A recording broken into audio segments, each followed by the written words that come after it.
Polling shows that a slight majority of people in the United States oppose sending weapons to Israel to help it wage its brutal war on Gaza. Yet despite the fact that only a small percentage of Americans support arming Israel, the Joe Biden administration has sent Israel more than 100 shipments of weapons and is complicit in what many legal experts around the world have referred to as genocide. Now, today I want to begin looking at a poll that was published by a think tank in Washington, D.C. called the Center for Economic Policy Research, and it found that a slim majority of people in the U.S. say that the Biden administration should halt weapon shipments to Israel. The poll found that 52% of North Americans, slightly over half, oppose sending weapons to Israel. And among those who voted for Joe Biden, 62% want to end weapon shipments to Israel. And furthermore, among people who did not vote for president, so independents, 60% do not want to send weapons to Israel. In fact, the only political group in the US that supports sending weapons to Israel is Donald Trump voters, Republicans. And they found that 55% of Donald Trump voters do want to send weapons to Israel. So what this shows is that Joe Biden and the Democratic Party leadership agree with Donald Trump and the Republicans. DNC leaders are defying their own base, their own voters. They don't care about their voters. They prefer allying with Donald Trump and Republicans in support of war rather than going along with their own voters who want peace. Now, another important part of this poll that we should point out is that roughly 1/4 of Biden voters and 1/4 of people who didn't vote for president are not sure.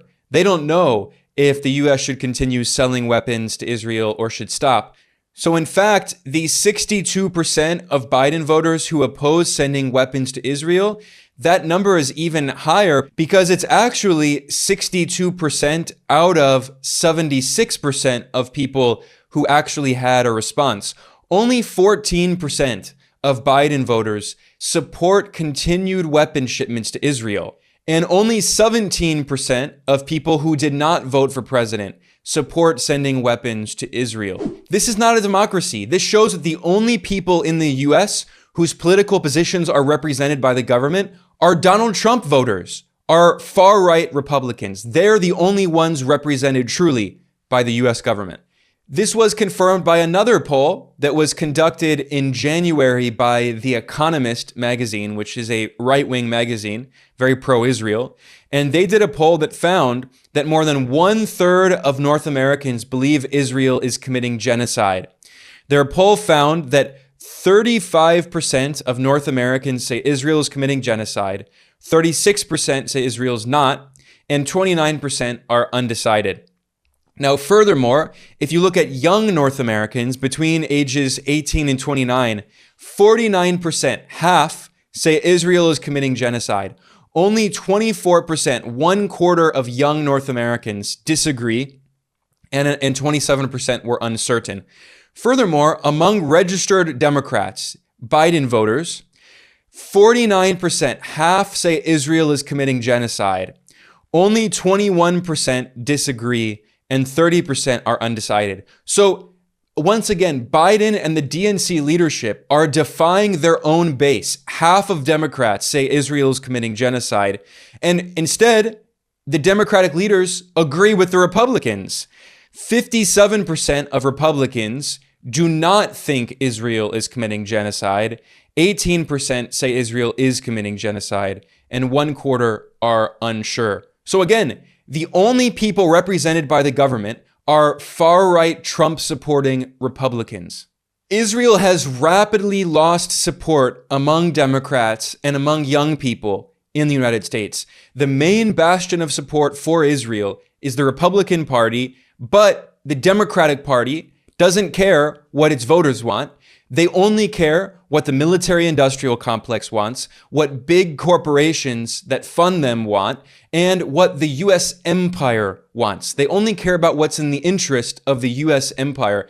It shows that the U.S. is not truly democratic. It is not a functioning democracy because regardless of what voters want, it's only the empire and the military-industrial complex who win.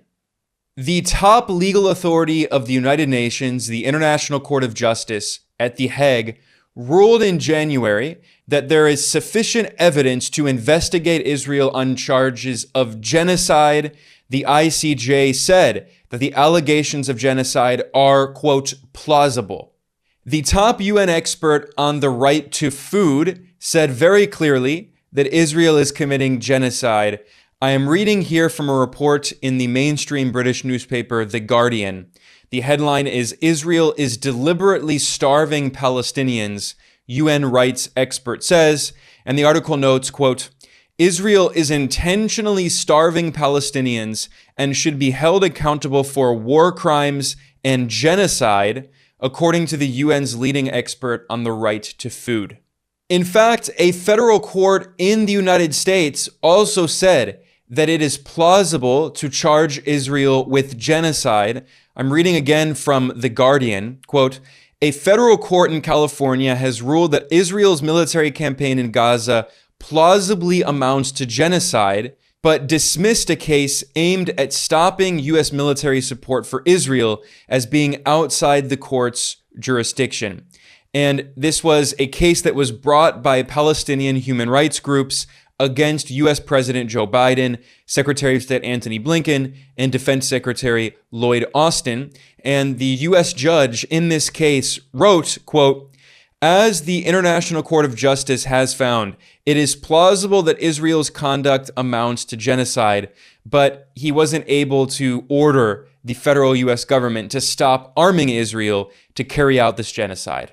Now, given this overwhelming evidence that Israel is committing genocide in Gaza, let's look at a report that was published in the Washington Post this March, which reveals that the Biden administration has sent Israel more than 100 shipments of weapons. I'm reading here from the article, quote, the United States has quietly approved and delivered more than 100 separate foreign military sales to Israel since the Gaza war began on October 7th.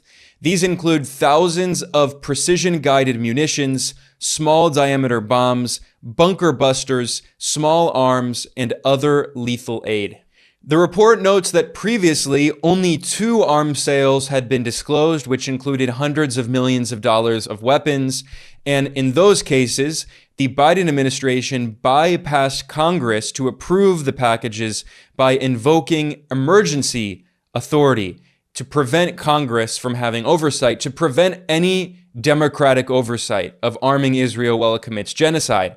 But in the case of the 100 other arms transactions that the U.S. has done, known as foreign military sales, the weapons transfers were processed without any public debate because each fell under a specific dollar amount that requires the executive branch to individually notify Congress. So the Biden administration is carrying out these hundreds of arms shipments secretly with no democratic oversight. The people of the so-called democracy in the U.S. have no input on what their so-called democratic government is doing. And these arms shipments are very important because without them, Israel cannot carry out this war, cannot carry out this genocide. The Washington Post quoted a former senior Biden administration official who left the Biden administration, and he said that the number of arms shipments over such a short period of time, quote, really strongly suggests that the Israeli campaign would not be sustainable without this level of U.S. support. Israel's genocide is only possible because of U.S. support. And this is only the military support. I haven't mentioned the political and diplomatic support or the fact that the U.S. has voted against 4 different resolutions in the UN Security Council that have called for peace in Gaza. And the U.S. has unilaterally vetoed 3 of those resolutions, single-handedly blocking peace in Gaza, allowing Israel to carry out this genocide, holding the United Nations and the entire world hostage. I have a separate report about that, which I will link to in the description below. And in terms of the weapons that Israel is using to massacre Palestinian civilians, the mainstream US media outlet, the Associated Press, published a report revealing that the vast majority of those bombs are US made. This was revealed in an article titled, "Israel's Military Campaign in Gaza Seen as Among the Most Destructive in Recent History." The report revealed that Israel's genocidal war in Gaza is more destructive than the war in Syria, Russia's war in Ukraine, even the war against ISIS. And this article notes, I'm reading from the Associated Press, quote, "Experts are confident that the vast majority of bombs dropped on the besieged enclave are US made." They also added that the weapons Israel is using include 2,000-pound bunker buster bombs that have killed hundreds of Palestinians in densely populated areas. This is why it's so cynical and so hypocritical for the Biden administration to claim that it supposedly cares about Palestinian civilians. It doesn't want them to be starved to death. And the Biden administration has pledged to send food aid, to airdrop food aid into Gaza. Meanwhile, as it's airdropping food aid, Israel is using US bombs to massacre Palestinian civilians and commit genocide. So the food aid is marketing, it's PR. Meanwhile, as this is happening, Gazan children are starving to death. This is absolutely horrifying, and there have been several reports on this. I'm not going to read them because they're just stomach-churning. I mean, this is an article published in Canadian state media, CBC, titled, "Hungry Children Are Dying in Gaza as Israel's Chokehold on Aid Drives Territory Towards Starvation." And they have a warning at the top of this article because it's just, again, you can read it for yourself, but it's just shocking. This is a blatant genocide that we're seeing that is being sponsored by the Western so-called democracies. Meanwhile, the mainstream Western human rights organization, Amnesty International, has reported that Israel is blatantly defying the ruling by the International Court of Justice that ordered it to stop killing Palestinians and ordered it to allow humanitarian aid into the besieged Gaza Strip. Amnesty International wrote, quote, "Israel has continued to disregard its obligation as the occupying power to ensure the basic needs of Palestinians in Gaza are met. Quote, Israel has failed to take even the bare minimum steps to comply, and the U.S. has rewarded Israel by selling it more and more weapons to help carry out this genocide." Now, while this is happening, the United Nations is publishing report after report warning that infants in Gaza are dying of hunger. There are many reports now. It's impossible to ignore these unless you're intentionally trying to ignore them. And this report from the UN news agency noted that the UN humanitarians, UN human rights experts issued a fresh alert about appalling conditions in medical facilities where more children they risk battling life-threatening malnutrition. Children are dying from hunger and dehydration. Hospitals are overwhelmed with patients. Most of the UN Health Agency's missions to Gaza, northern Gaza, were denied by Israel. Israel is preventing the UN World Health Organization from sending food aid into Gaza and medicine into Gaza and intentionally starving them and trying to kill them and committing genocide with US support. Now, many non-Western governments are speaking out, condemning this genocide. For instance, China's foreign minister, Wang Yi, he referred to this as a disgrace for civilization. The Chinese foreign minister said at a press conference, quote, "It is a tragedy for humankind and a disgrace for civilization that today in the 21st century, this humanitarian disaster cannot be stopped." And he demanded an immediate ceasefire. Of course, it's the United States that is preventing this genocide from being stopped. The comments by Malaysia's new Prime Minister, Anwar Ibrahim, are even stronger. He said in a press conference in Australia at a meeting of the ASEAN countries, he called out the hypocrisy of Western governments. And I'm going to read here from the South China Morning Post. Malaysia's Prime Minister Anwar Ibrahim has slammed the West for its inconsistent application of international law in the Israel-Gaza war and called out its hypocrisy in condemning Russia's invasion of Ukraine, but not supporting a ceasefire in Gaza. He said, "The West has given, quote, carte blanche to Israel to continue its, quote, murderous rampage on the Palestinians for 6 decades. The Malaysian leader said, quote, "Why is the West so vociferous, vehement, and unequivocal in the condemnation of the Russian invasion of Ukraine while remaining utterly silent on the relentless bloodletting inflicted on the innocent men, women, and children of Gaza?"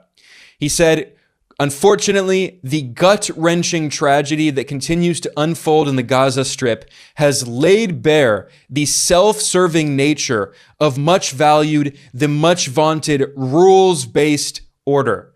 So here we see the leader of Malaysia, of a major global South country, calling out the hypocrisy of the West and its so-called rules-based order, in which the United States makes the rules and orders everyone around, and then the US and its allies violate the rules whenever it's convenient for them. The rules don't apply to them. The rules only apply to everyone else.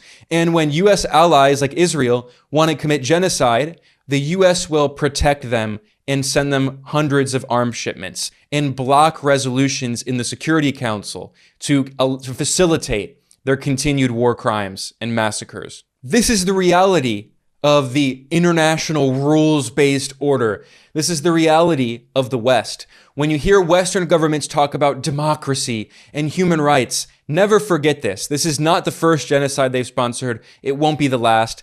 Western so-called democracies were founded on genocide. Western capitalism was founded on genocide. And it was the United States that carried out genocide and ethnic cleansing against the native peoples of the Americas, the European colonial powers that colonized the entire world, that enslaved millions of Africans. And today we see that Israel is continuing this colonial history. Israel itself was a creation of British colonialism. And it was the British Empire in the Balfour Declaration that gave its blessing to create Israel after the British Empire colonized Palestine. And it was the founder of the political Zionist movement, Theodor Herzl, who said very clearly that Zionism is a colonial movement. And he got support from the British genocidal colonialist Cecil Rhodes, who colonized Africa and even named colonies in Africa after himself, Rhodesia. This is the blatant colonial history of the West that we see continuing today with the Western-sponsored genocide against the Palestinian people. The Palestinian people have suffered from this genocide since 1948, the Nakba, the Western-sponsored ethnic cleansing of the indigenous Palestinian population. And today we see this Nakba continuing with the support of Western governments, hundreds of arms shipments, despite the fact that a majority of people in the United States oppose sending these weapons, and many people recognize that it's a genocide.